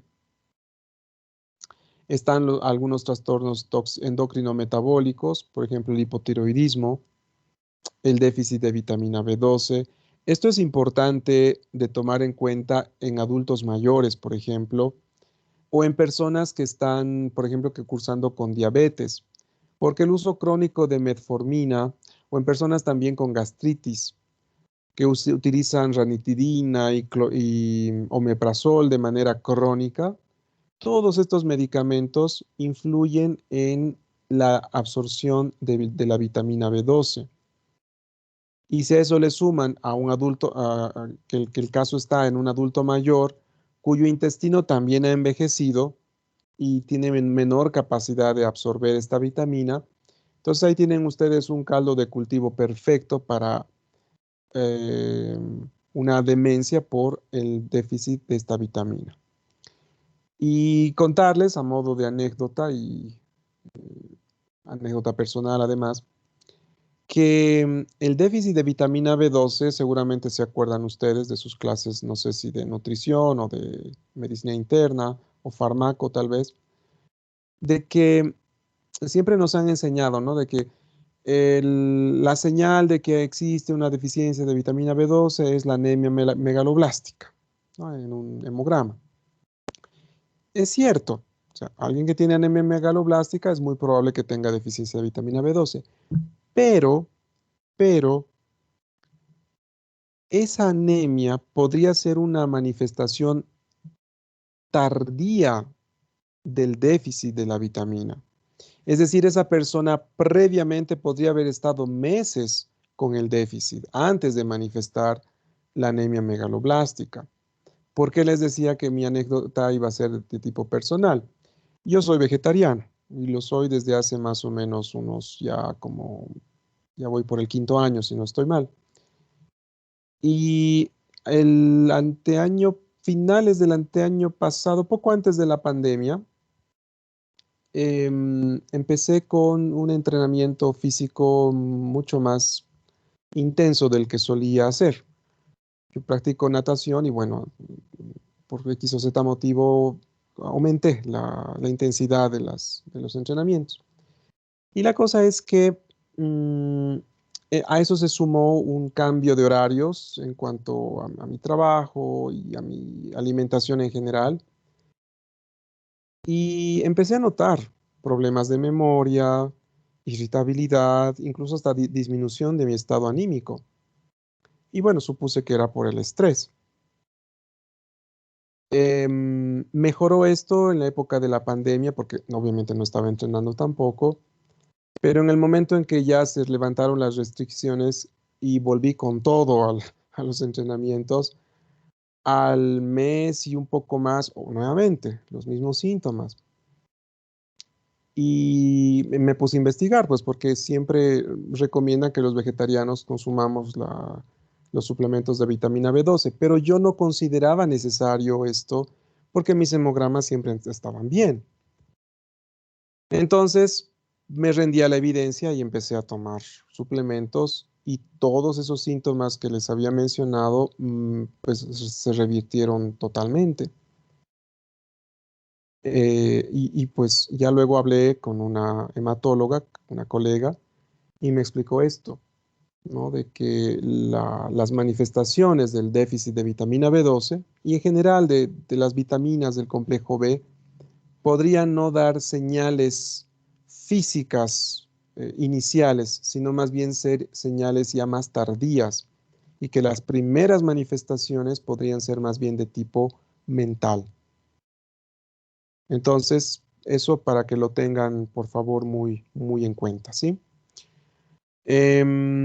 Otras causas de demencia, pues pueden ser las lesiones ocupantes de espacio, neoplasias, hematomas subdurales crónicos, hidrocefalias neumotensivas, todas las enfermedades degenerativas, pues la enfermedad de Pick, la enfermedad de Parkinson, de Huntington, la parálisis supranuclear progresiva, la esclerosis múltiple, obviamente las infecciones del sistema nervioso central, la infección por VIH, sífilis, estos priones que causan la enfermedad de Creutzfeldt-Jakob, tuberculosis, criptococosis, toxoplasmosis, todas ellas podrían producir demencia. Y como no también los traumatismos cráneoencefálicos. ¿no? En nuestra sociedad no tenemos mucha costumbre, por ejemplo, de usar cinturón de seguridad o cascos cuando se manejan motos.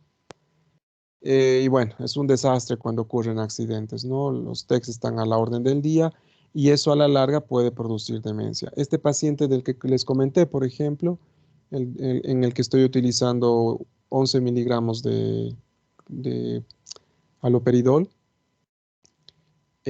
con mucha certeza va a terminar con cierto deterioro cognitivo, ¿no? Eso de aquí a 6 meses tendremos que evaluar para ver cuánto deterioro va a tener. Eso en cuanto a la etiología. ¿Alguna duda o pregunta hasta acá?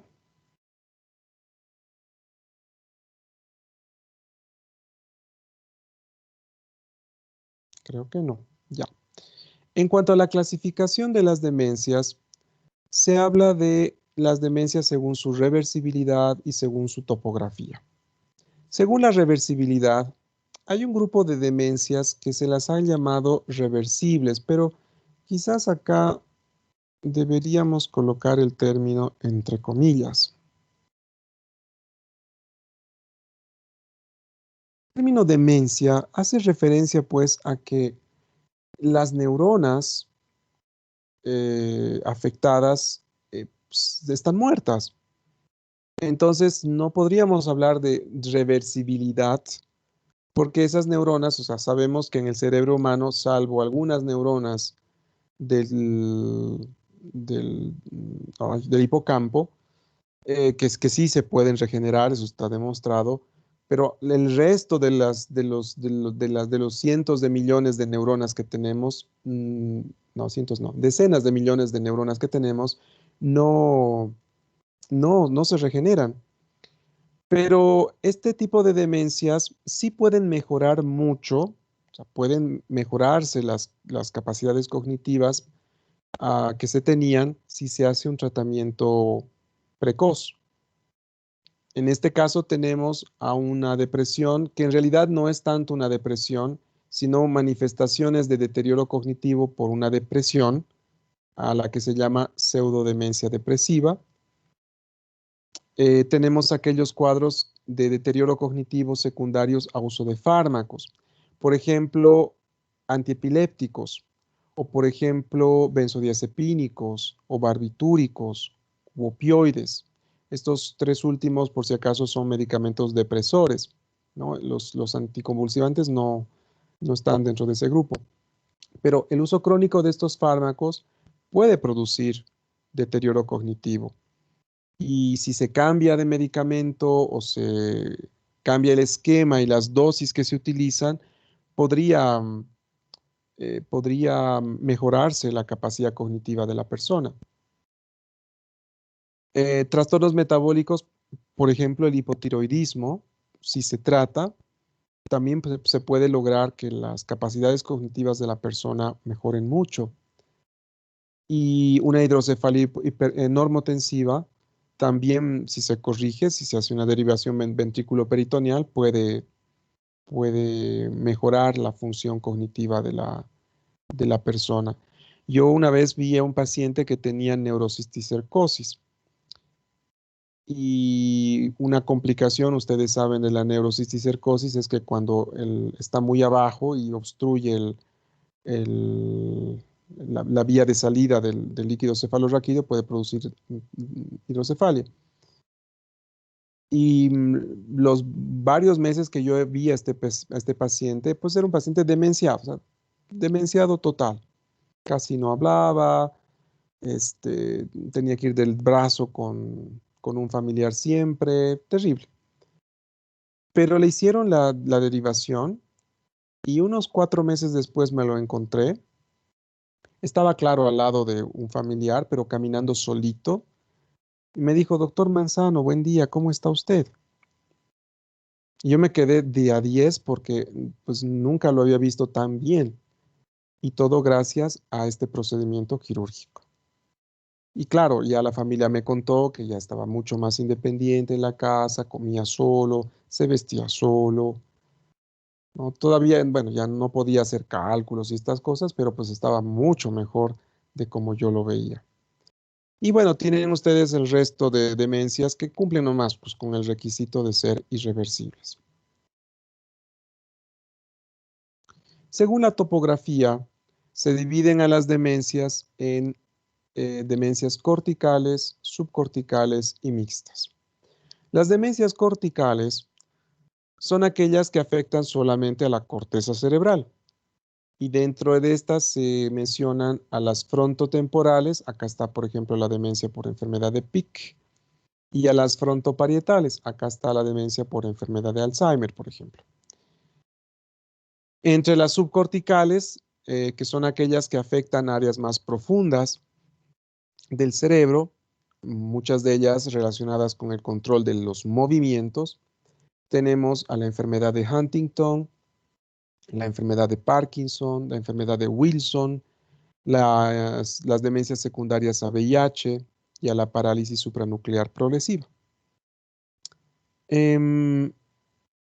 Entonces, acá hay una diferenciación bastante curiosa entre estos dos tipos de demencia. Cuando nos encontramos con una persona con una demencia cortical, ocurre que suelen estar más demenciados de lo que parecen. En cambio, cuando nos encontramos con alguien con una demencia subcortical, suelen estar menos demenciados de lo que parecen. ¿Se entendió ese juego de palabras? ¿O debo explicar mejor esto?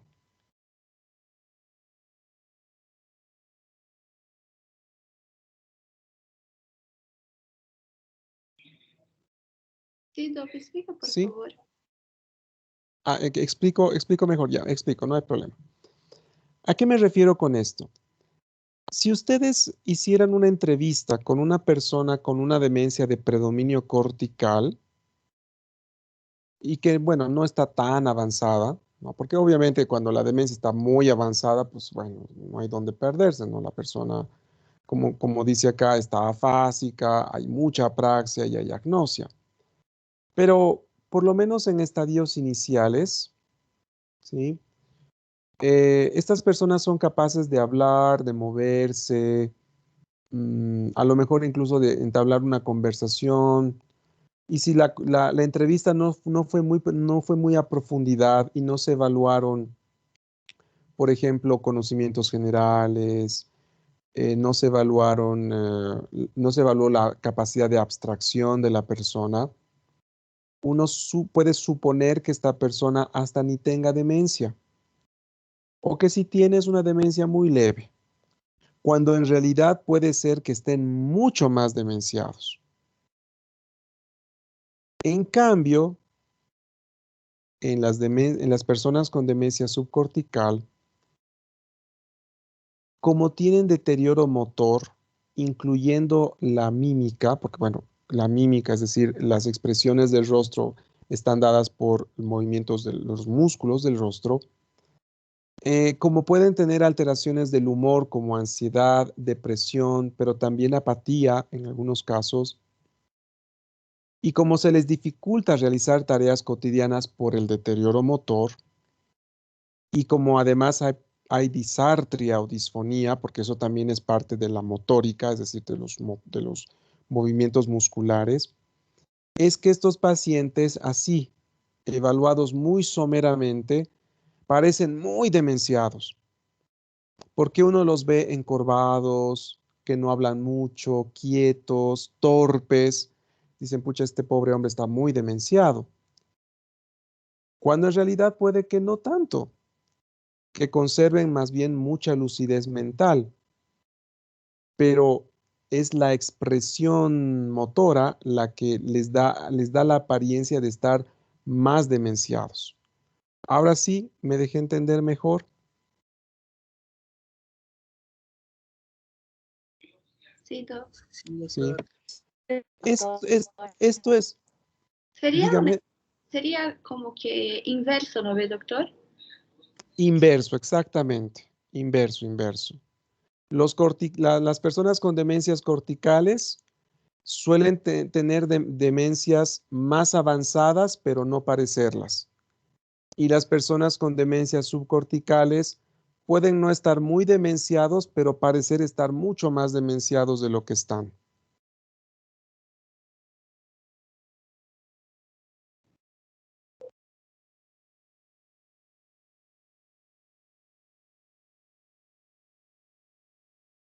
Quizás un ejemplo muy, muy claro de esto sean las personas con enfermedad de Parkinson, que a lo mejor ustedes en sus prácticas o a lo mejor incluso hayan llegado a conocer a personas con esta enfermedad.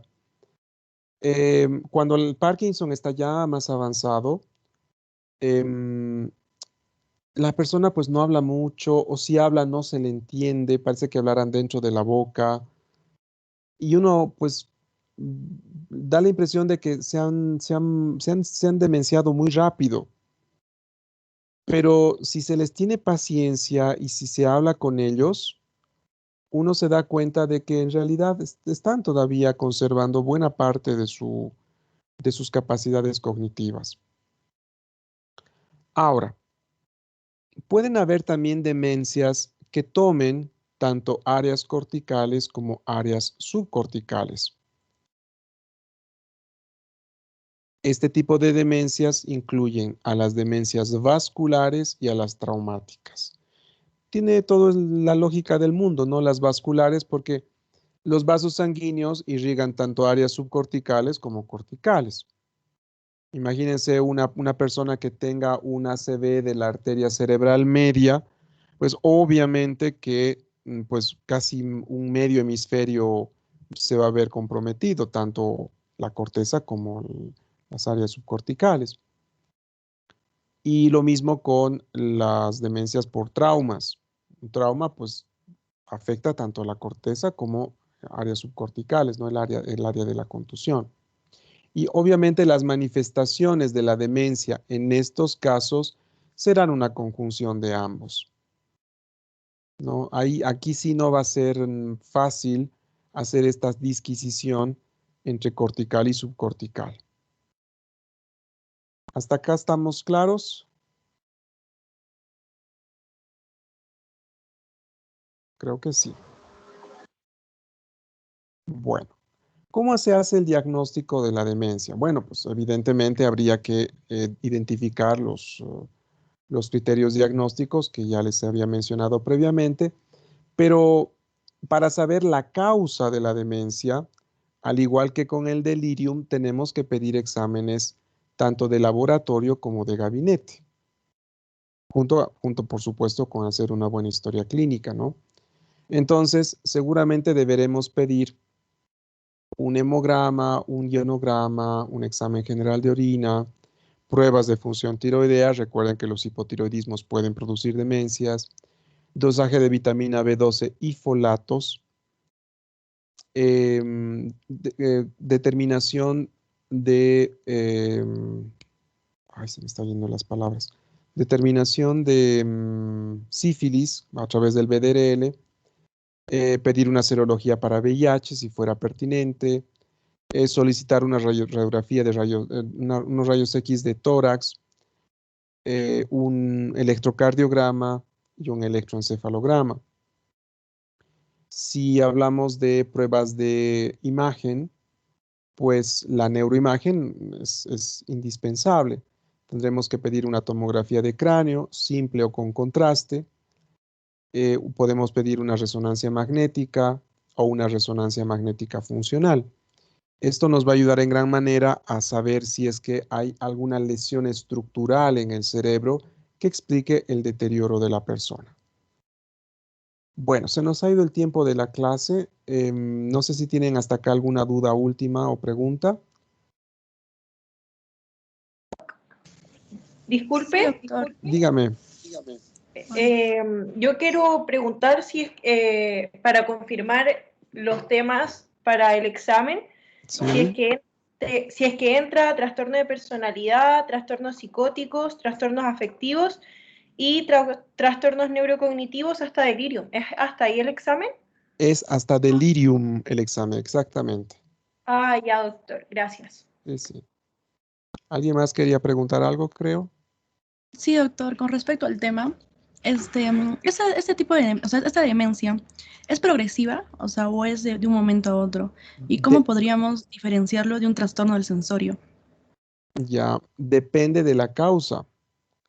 Depende de la causa. Por ejemplo, si una persona se cayó, por ejemplo, de un segundo piso, tuvo un TEC grave y tuvo que entrar, por ejemplo, no sé, a terapia intensiva, por ejemplo, tras que salga de terapia intensiva, ya podría tener manifestaciones de un deterioro por el daño cerebral que tuvo por el TEC, ¿no?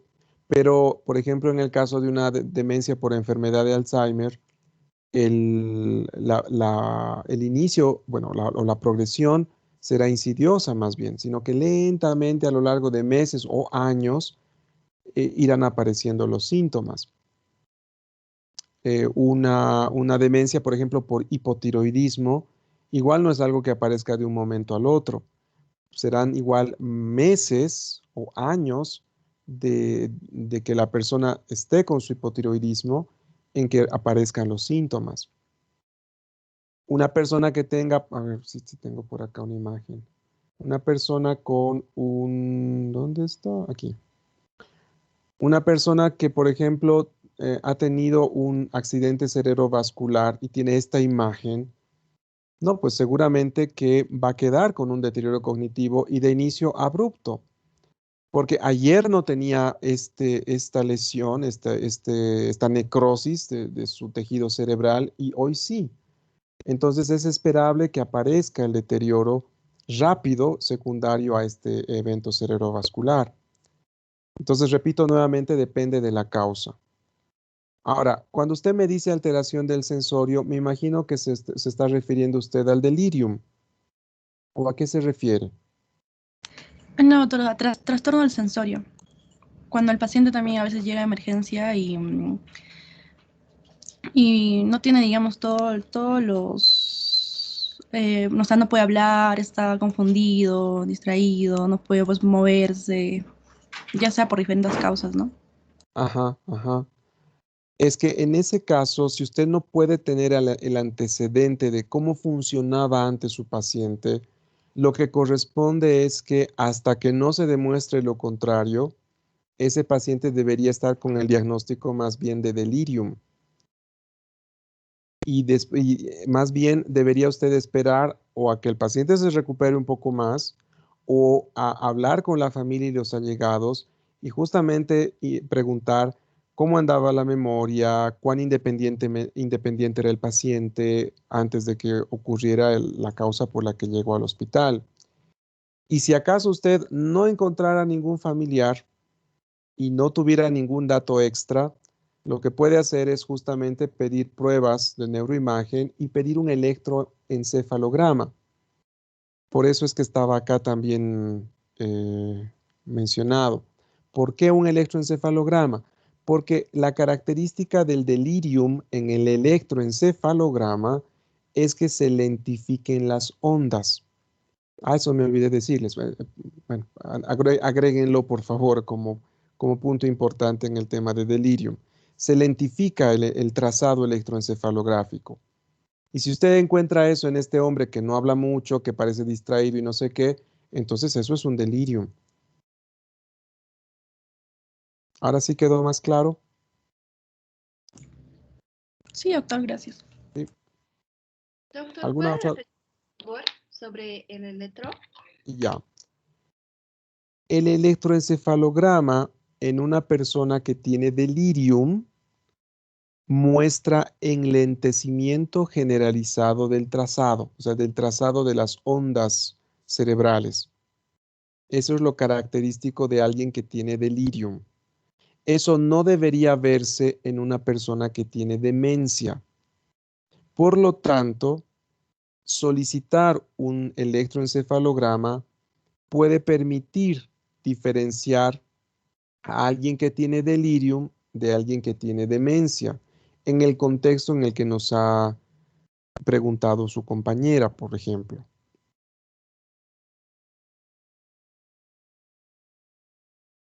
Ok, doctor. Doctor, más una duda. En el temario para el examen no va a entrar demencia, solo delirio, hasta delirium. Solo hasta delirium, sí. Doctor, otra cosa. Solo para recordar que habíamos hablado sobre la primera parcial de que por favor no ponga preguntas que tenemos que mover las respuestas Sí, en sí, orden. sí, sí, Por sí, favor. eso eso sí se me quedó claro.